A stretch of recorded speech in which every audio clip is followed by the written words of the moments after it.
Hello বন্ধুরা, তোমরা সবাই কেমন আছো? আশা করি ভালো আছো। তো আজকে নতুন একটা রেসিপি নিয়ে এলাম, কচু পাতার সবজি।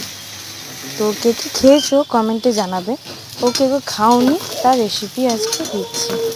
প্রথমে কচু পাতাগুলোকে আতপ চাল দিয়ে ভালো করে গুঁড়িয়ে সেদ্ধ করে নিলাম, দিয়ে গোল গোল করে পিস করে কেটে নিলাম, দিয়ে তেলে ভিজিয়ে নিলাম।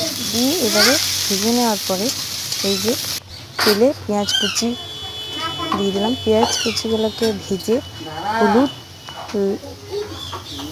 তারপরে লবণ ও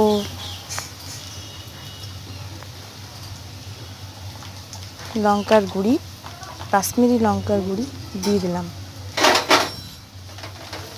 নেড়েচেড়ে একটু যদি এমনিভাবে হলুদ ও লঙ্কার গুঁড়ো দেওয়া হয় তেলের উপরে, তাহলে সবজির কালার দেখতে খুব সুন্দর হয় আর হলুদের সেন্টটাও চলে যায়। এরপরে মশলা আদা, জিরে, ধনে, রসুন, পেঁয়াজ, লঙ্কা সব বেটে রাখা হয়েছিল, সেটা দিয়ে দিলাম সবজিতে। দেওয়ার পরে মশলাটা যতক্ষণ না তেল না ছাড়ে ততক্ষণ একটু নাড়াচাড়া করতেই থাকলাম। নাড়াচাড়া হয়ে গেলে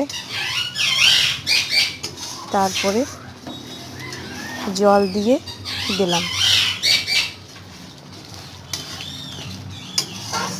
নাড়াচাড়া করে নিলাম, দিয়ে জল দিয়ে দিলাম। এর নেক্সট পার্ট দেখতে হলে